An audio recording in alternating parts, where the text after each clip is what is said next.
Hello students, I am Dr. Garima Siha, Assistant Professor of Public Administration. Indian administration की ई video lecture series में आप सभी का welcome है। आज जो हमारा टॉपिक है वो है प्रेसिडेंट यानी राष्ट्रपति।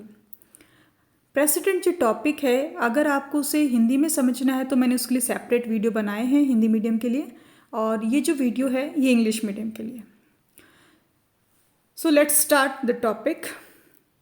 As we know that we have adopted a parliamentary form of government. Parliamentary form of government जो हमने अडॉप्ट की है उसके बेसिकली जो फीचर है वो क्या होता है? There are two executives, that is nominal executive and real executive. So the nominal executive is Indian president and real executive is Indian prime minister. So article 52 says there shall be a president of India. Means to say all the executive powers are vested in the president of India. ये जो executive powers हैं Indian president में निहित होंगी, ये कहाँ है mention है? आर्टिकल 53 फर्स्ट क्लॉज में, विच these powers will be exercised by him either directly or through officers subordinate to him. Directly or through officers subordinate to him. So the officers are Prime Minister and his cabinet ministers and all the administrative machinery that is working under the Indian Prime Minister. This office fulfill the first essential of parliamentary democratic government, that is the presence of a titular head of government. So Indian President is a titular head of government. Basically, president is the head of the state in the sense that he represents the nation and is a symbol of unity. But he is not the deciding, directing or determining factor. क्योंकि Indian president एक nominal executive है, so he is not the deciding, not directing and not the determining factor. The real executive is PM, who execute all the powers of president on behalf of president. So article 58 provides a list of qualification regarding the post or designation of president. What are that qualifications? He should attain the age of 35 years. He should be qualified for election as a member of House of the People. यानी कि जो लोकसभा है उसका सदस्य होने की उसके पास योग्यता होनी चाहिए. But should not be a member of the union और state legislature and he should not be holding any office of profit under the union और state government. Means to say किसी भी केंद्र या राज्य सरकार के मतलब यानी कि एक राजनीतिक रूप से तटस्थ व्यक्ति जो है, न्यूट्रल जो व्यक्ति है, पॉलिटिकली न्यूट्रल जो व्यक्ति है, वही प्रेसिडेंट होना चाहिए.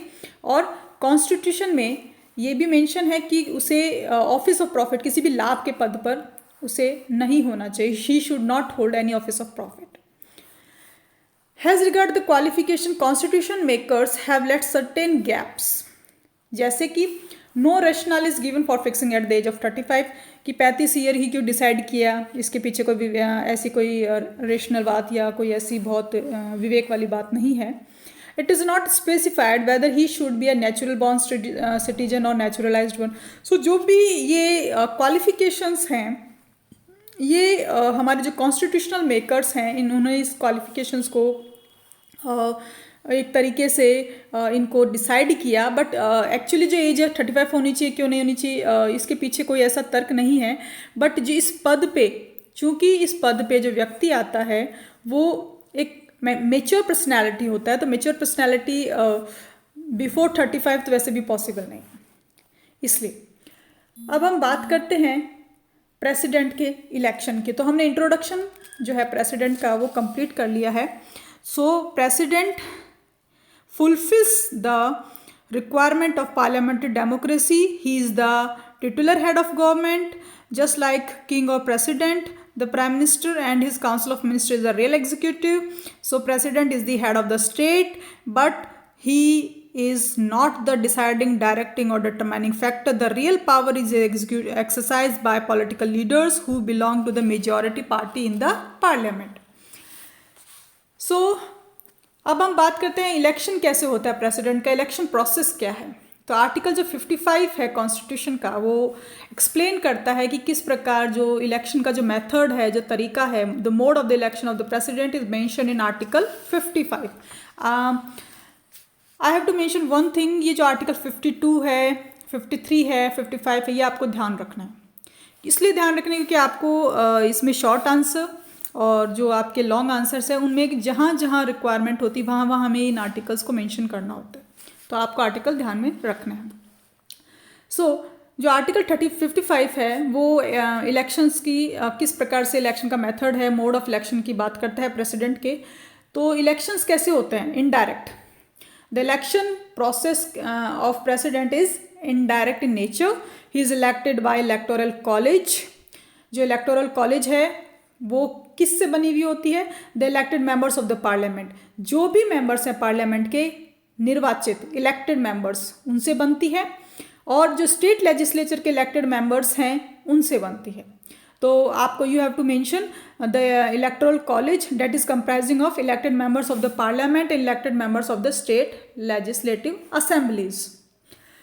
तो आपको एक चीज़ ध्यान रखनी है कि जो मनोनीत होते हैं, यानी कि जो विदाउट इलेक्शन जो मेंबर्स आते हैं, जैसे राज्यसभा में 12 मेंबर्स होते हैं और जगह जैसे स्टेट लेजिस्लेचर्स में भी होते हैं, तो जो मनोनीत होते हैं इन मेंबर्स को राष्ट्रपति के इलेक्शन प्रोसेस में भाग लेने का अधिकार नहीं है। सो president is not popularly elected, क्योंकि डायरेक्ट इलेक्शन नहीं हो रहा है, इसलिए he is not popularly elected, but is elected by the members of popularly elected bodies. क्योंकि हम एमएलए और एमपीज़ को हम ही सेलेक्ट करते हैं, हम ही उनको रिप्रेजेंट करते हैं। तो प्रेसिडेंट को जो लोग अपॉइंट करते हैं, जो लोग इलेक्ट करते हैं, वो हमारे ही मेंबर्स होते हैं, members of popularly elected bodies. So the electoral college is thus not only broad based. जो इलेक्टोरल कॉलेज है वो ब्रॉड बेस्ड तो नहीं है, but substantially large in size. क्यों है लार्ज साइज में? Because it provides near about uniformity in the scale of representation and to establish parity between the states as a whole and the union। राज्यों को और केंद्र को, दोनों को इसमें निर्वाचन का अधिकार है, राष्ट्रपति की जो इलेक्शन प्रोसेस है उसके अंदर, और साथ में ये एक रूपता प्रदान करता है स्टेट और यूनियन को। इसलिए जो इलेक्टोरल प्रोसेस है वो सब्सटेंशियली लार्ज है साइज में, पर ब्रॉड बेस्ड नहीं है, बट लार्ज है साइज में। तो एक चीज़ आपको ये भी ध्यान रखनी है कि जो प्रेसिडेंट की जो इलेक्शन होता है उसमें जो इलेक्टेड मेंबर्स पार्लियामेंट के और स्टेट लेजिस्लेटिव बॉडीज़ के जो भाग लेते हैं, उनके वोट्स की पहले वैल्यू निकाली जाती है। Value of the votes of the elected MPs and MLAs working out in the following manner. उसके लिए एक फॉर्मूला है जो आपको स्क्रीन पर दिखाई दे रहा है कि पहले तो स्टेट लेजिस्लेटिव असेंबलीज के जो मेंबर्स हैं उनका पहले वेटेज निकाला जाता है, वैल्यू निकाला जाता है। किस प्रकार निकालते हैं? जैसे मान लीजिए राजस्थान है, तो राजस्थान के जो total population of the state, मान लीजिए 6 करोड़ राजस्थान की पॉपुलेशन है, तो total population of the state यहाँ पे 6 करोड़ आ जाएगा। उसको डिवाइड किससे करेंगे? Total number of elected members in the assembly of the state. हमारी जो असेंबली है, राजस्थान की स्टेट असेंबली है, उसमें कितने इलेक्टेड मेंबर्स हैं? तो 200 है। तो 6 करोड़ डिवाइड बाय 200, फिर 1000 से उसको जो आता है उसे 1000 से डिवाइड कर देंगे। तो इस प्रकार जो है वैल्यू निकलती है एमएलएस की वोट की। उसी प्रकार जो मेंबर्स ऑफ पार्लियामेंट है, एमपी हैं, उनके कैसे निकलती है? तो total value of the votes of all the MLA, सारे स्टेट के जो एमएलएज हैं उनकी वैल्यू निकाल ली जाएगी। फिर उसको डिवाइड करेंगे total number of elected members of both the house of parliament. इस प्रकार इस फॉर्मूले से जो है वैल्यू निकलती है। फिर जो है कोटा निकाला जाता है। Quota of votes a candidate needs to win the election is determined in the following manner. यानी कि मान लीजिए 5 लोग हैं, वो प्रेसिडेंट के इलेक्शन प्रोसेस में खड़े हुए हैं, तो उन 5 लोगों में how they will elect? Number of votes polled, जितने वोट्स पोल्ड हुए, divide by number of members contesting election plus 1 that is equals to quota. यानी कि जो कोटा जो है वो क्या है कि कैंडिडेट्स जो है उसको कितना जीतने के लिए कितना चाहिए, needs to win the election, वो किस तरह से निर्धारित होता है? इस प्रकार से होता है। तो इलेक्शंस आर हेल्ड, कैसे इलेक्शंस होते हैं? ऑन द प्रिंसिपल ऑफ, किस सिद्धांत पर? On the principle of proportional representation. आनुपातिक प्रतिनिधित्व, इस बात को आपको ध्यान रखना है कि जो इलेक्शन होता है प्रेसिडेंट का, इंडियन प्रेसिडेंट का, वो किस प्रकार होता है। It is based on the principle of proportional representation by single transferable vote and secret ballot, यानी कि एकल संक्रमणी मत प्रणाली, और सिद्धांत क्या है, अनुपातिक प्रतिनिधित्व और सीक्रेट बैलेट सिस्टम से जो राष्ट्रपति है उसे चुना जाता है। मान लीजिए 4 लोग राष्ट्रपति की चुनाव की प्रक्रिया में खड़े होते हैं और 4 लोगों में से प्रेफरेंस से वोट दिया जाता है। ये जो प्रोपोर्शनल रिप्रेजेंटेशन है बा सिंगल ट्रांसफरेबल वोट है, इसका अर्थ है कि 4 लोग हैं, उसमें से फर्स्ट मुझे कौन ज़्यादा पसंद है, second number, third number, fourth number, यानी कि चारों को वोटिंग दी जाएगी। इस प्रकार से प्रोपोर्शनल रिप्रेजेंटेशन बा सिंगल ट्रांसफरेबल वोट होता है, और ये जो है सीक्रेट बैलेट से होता है। तो इस प्रकार ये जो है हमने डिस्कस किया इलेक्शन ऑफ द प्रेसिडेंट। अब हम बात करते हैं इम्पीचमेंट जो प्रोसीजर है, इम्पीचमेंट का जो प्रोसेस है, राष्ट्रपति को जो है कैसे हटाया जाता है। इससे पहले मैं एक बात और डिस्कस करती हूँ कि जो अगर राष्ट्रपति जो है पद पे आते हैं तो the president has to continue in office, और अगर कोई अचानक से कोई डेथ हो जाए तो vice president takes over the presidency. In case of inability of the president, vice president takes over the presidency। vice president उनके पद पर आसीन होंगे अगर president able नहीं है।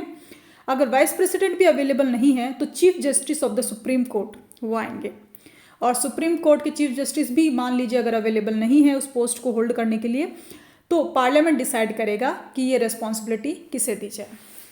अब बात करते हैं इम्पीचमेंट प्रोसेस की। तो आर्टिकल 56 फर्स्ट बी और 61 जो है वो इम्पीचमेंट प्रोसेस की बात करता है। तो इम्पीचमेंट प्रोसेस जो है वो वैसे आज तक कभी इस प्रोसेस को इस्तेमाल नहीं किया गया और नहीं करना चाहिए, पर फिर भी जो कॉन्स्टिट्यूशन है, क्योंकि प्रेसिडेंट जो है first citizen of our country, हमारे देश का प्रथम नागरिक है, बहुत ही सम्मानित, बहुत ही जिसके कहते हैं एक डिग्निटी वाला पद है, और इस पद पर इम्पीचमेंट प्रोसेस का कभी इस्तेमाल होना भी नहीं चाहिए। फिर भी कॉन्स्टिट्यूशन ने प्रोवाइड किया है कि अगर होता है तो किस प्रकार से होगा, तो हटाने की जो प्रक्रिया है वो संविधान ने निर्धारित की, कॉन्स्टिट्यूशन ने डिसाइड किया। तो कैसे होगा, मान लीजिए जो दोनों हाउस हैं पार्लियामेंट के, वो वहाँ से मोशन जो है वो स्टार्ट होगा, और इसमें जो है कि चार्ज डिसाइड किए जाएंगे, जो हाउस है चाहे लोकसभा है राज्यसभा है, तो मोशन में भी introduce in either of the 2 chambers, मतलब दोनों हाउसेज राज्यसभा लोकसभा कोई भी स्टार्ट कर सकता है। The house in which the motion is introduce will frame the charge, जहाँ से ये प्रस्ताव चालू होता है वहीं से उसके चार्जेस जो हैं प्रेसिडेंट के खिलाफ, वो चार्जेस वहीं से फ्रेम किए जाएंगे। तो these charges will have to be sign by 1/4 members, ये आपको ध्यान रखना है, 1/4 1/4 मेंबर्स जो हाउस के हैं उनसे साइन होना चाहिए, और 14 days notice will be sent to the president, तब जाके स्टार्ट होगा, और it will have to be passed by 2/3 majority after that, and then after the work of the second house is to investigate these charges. President can personally appear or to defend himself or send his representative to say about these charges. If the charges are proved and the motion is passed by 2/3 majority, then the president is considered removed from that office। यानी कि 2/3 majority से दोनों houses से पास होना चाहिए, 14 days का notice, 1/4 members का sign, उसके बाद में दूसरा हाउस उसको इन्वेस्टिगेट करेगा चार्जेस को, 2/3 मेजोरिटी से पास कर दे तो इम्पीचमेंट प्रोसेस कंप्लीट हो जाती है। तो इस प्रकार जो प्रेसिडेंट का जो प्रोसेस है इम्पीचमेंट का, इलेक्शन का जो मेथड है प्रेसिडेंट का, और जो हमने इंट्रोडक्शन है या प्रेसिडेंट की जो सक्सेशन है उसको हमने आज डिस्कस किया है। नेक्स्ट वीडियो में मैं पावर्स को डिस्कस करूंगी। तो आपको जो है कोई भी क्वेश्चन हो, कोई भी क्वेरी हो, तो आप मुझे व्हाट्सएप पे बात कर सकते हैं। मैंने PDF इसका इंग्लिश मीडियम में सेपरेटली आपको मैंने इसका PDF भी सेंड कर दिया है, और ये जो नोट्स में पढ़ा रही हूँ मैंने उसका PDF सेंड कर दिया, तो आप उसको ध्यान से रीड आउट करें, मेंशन करें, नोट करें, ठीक है। Thank you.